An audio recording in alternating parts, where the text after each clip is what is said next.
Bonsoir les amis, je suis très heureux de vous retrouver aujourd'hui dans ce bel hémicycle du Sénat où tout pour moi a commencé il y a maintenant près de 1 an et demi. C'est la première année pleine que j'effectue en tant que sénateur et je voulais me retrouver ici pour vous souhaiter pour l'année qui vient vraiment une très belle, une très heureuse année. Je sais que la politique en ce moment c'est pas forcément la joie et quand c'est pas la joie il faut revenir aux choses humaines. Les choses humaines c'est se retrouver avec les siens, c'est profiter du bonheur d'être ensemble, profiter du bonheur de ce que sont ces quelques semaines de repos qui chevauchent 2 années. Donc voilà, je voulais vous dire tout ça aujourd'hui. Et puis ces fins d'année, c'est toujours l'occasion de regarder un peu dans le rétro, de se dire qu'est-ce qu'on a fait cette année. Moi, je connais qu'une seule manière de rendre honneur à ceux qui m'ont élu, c'est le travail, rien que le travail, donc je ne fais que ça. Et j'essaye d'en être digne au jour le jour. Et puis après, évidemment, vous dire quand même quelques mots de l'année prochaine, puisqu'il faut se projeter sur 2025. Il y a bien sûr un budget à voter, vous le savez, en début d'année, mais il y a plein d'autres belles choses à faire. Alors peut-être en quelques mots, ce qu'on a fait cette année.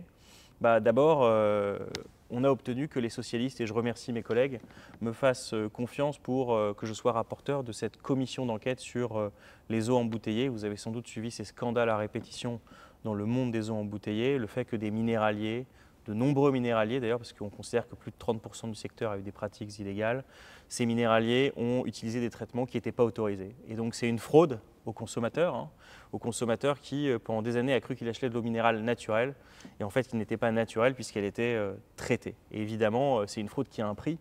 Ce prix il est évalué à près de 3 milliards d'euros. Et puis dans le scandale, il y a un scandale, c'est la manière dont dont ça a été géré par les autorités publiques et jusqu'au sommet du gouvernement. Donc voilà, on a lancé cette commission d'enquête. Elle est à cheval entre 2024 et 2025. Il y aura les conclusions en 2025, mais vous avez le droit, j'ai le droit, dans ce qu'on donne à nos enfants, dans ce qu'on boit nous-mêmes, de savoir ce qu'on boit. Et on a le droit de le faire en toute sécurité et que lorsqu'il y a écrit eau minérale naturelle sur la bouteille, soit vraiment de l'eau minérale naturelle. Donc ça, c'est le premier combat qu'on a mené. Et puis j'ai un deuxième combat qui vient de mon terrain, de chez moi, de l'Oise, de Beauvais, où il y a eu la décision que je considère comme un peu folle d'une extension de l'aéroport. Et avec l'aéroport vient la question des nuisances, du bruit, de ce que c'est de vivre dans un cadre en sérénité. Le bruit, c'est une question qui habite les sociétés industrielles depuis qu'elles sont mécanisées, parce que la mécanisation, c'est le bruit. La technologie, c'est le bruit. Mais donc, il y a bien ce débat entre le développement économique, mais aussi le bonheur de vivre quelque part, et puis évidemment l'air qu'on respire et les enjeux de carbone. Aujourd'hui, j'ai proposé une loi pour plafonner le trafic aérien sur un certain nombre d'aéroports et sur les aéroports du pays, non pas au niveau d'il y a 20 ans, non, juste au niveau de 2023, de dire on fait une pause tant qu'on n'est pas capable de faire la démonstration qu'on peut avoir des effets positifs sur le climat par l'amélioration des motorisations. Tant que le CO2 continue à augmenter dans le secteur de l'aérien et qu'on n'a pas réussi à régler le problème, on fait une pause, on n'augmente pas plus que le niveau de 2023. Et puis j'ai dit aussi des choses sur les extensions d'aéroports, sur la manière aussi de répondre à ceux qui sont à proximité, comment on finance l'insonorisation de ceux qui vivent, parce que vivre à côté d'un aéroport aujourd'hui, c'est avoir des années d'espérance de vie en moins. Ce n'est pas un petit sujet. Et à Beauvais, où la croissance du trafic est très très forte, eh bien c'est encore moins un petit sujet. Il faut aussi que les avions dans l'air respectent des trajectoires.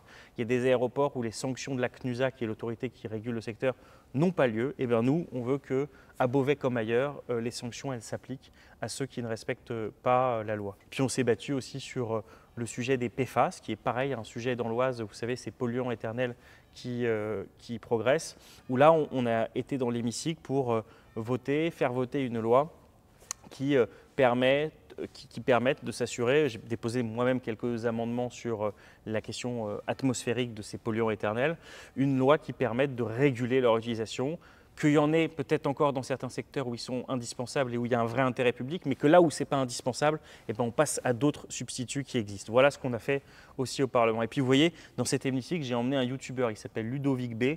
Moi, je voulais montrer que, vous savez, on a l'image du sénateur un peu plan-plan, etc. Moi, ce n'est pas ma vie. Ma vie, ce n'est pas d'être plan-plan. Ma vie, c'est de passer la moitié de mon temps dans mon département et la moitié ici à essayer de travailler pour des propositions qui améliorent la vie, qui donnent un coup de pouce aux uns et aux autres, qui protègent notre cadre de vie, notre art de vivre.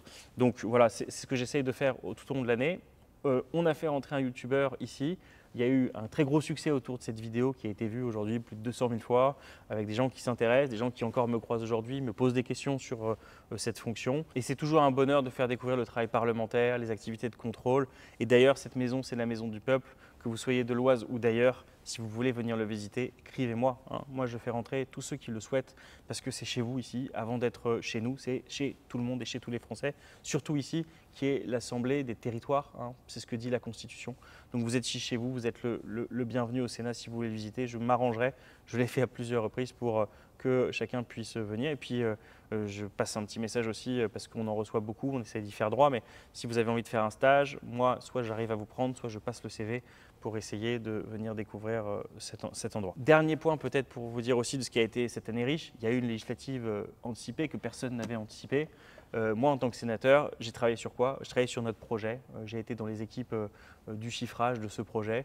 On a beaucoup bataillé. On a fait un projet où il y avait autant de recettes que de dépenses. Bref, on a fait un projet qui avait du sens par rapport au moment qui était le nôtre. Moi, j'étais très heureux de participer à ça, de travailler sur ces enjeux économiques qui me sont chers, parce qu'on sait que dans ce pays, il n'y aura pas de transformation sans justice sociale. Donc, si on veut la transformation, il faut qu'il y ait de la justice. Sinon, on voit bien que les choses ne passent pas. C'est ce qui est en train d'arriver aujourd'hui dans le pays. On est dans une forme de blocage parce que les gens n'acceptent pas les efforts à partir du moment où ils les considèrent comme injustes. Et ils n'acceptent pas qu'on vienne attaquer quelque part leur mode de vie lorsqu'ils ont l'impression que Paris continue d'être une fête tout en haut de la pyramide sociale. Donc il faut que ce pays soit uni dans les épreuves comme aussi dans la projection positive de ce que peut être demain son avenir. Et puis maintenant que c'est la fin de l'année, moi je vous dis, j'ai besoin de vous lire, j'ai besoin de savoir où vous en êtes, ce que vous pensez de ce qu'on fait, si vous trouvez quelque chose qu'on fait bien, qu'on fait mal, qu'on ne fait pas assez, des sujets qu'on ne traite pas, des questions que vous avez, des envies pour l'année prochaine, dites-le nous. On a le formulaire qu'on a mis en bio et qui sera aussi en commentaire. Vous allez pouvoir dire exactement, même si c'est une ligne, un commentaire pour nous dire ce que vous pensez. Et puis si vous pensez aussi que vous pouvez donner un coup de main dans cet effort collectif qu'on est en train de déployer pour faire valoir tous ces sujets, pour défendre nos idées, c'est une vraie bataille culturelle dans laquelle on est engagé. Et vous voyez bien que quand même, il y a une multiplication dans le terrain, disons, médiatique actuel de nos opposants, de nos oppositions. Ils sont bien financés, ils ont aujourd'hui de nombreux médias qui leur sont affiliés. Nous, on n'a que nos bras et les vôtres pour se défendre, donc on a besoin de vous. Donc dites-nous tout ce que vous avez à faire. Je termine en vous disant, par là où j'ai commencé, très belle année 2025 à vous. Passez de bonnes fêtes, profitez-en, reposez-vous et revenez en forme pour nous battre à nouveau dans cette année qui arrive. À très bientôt.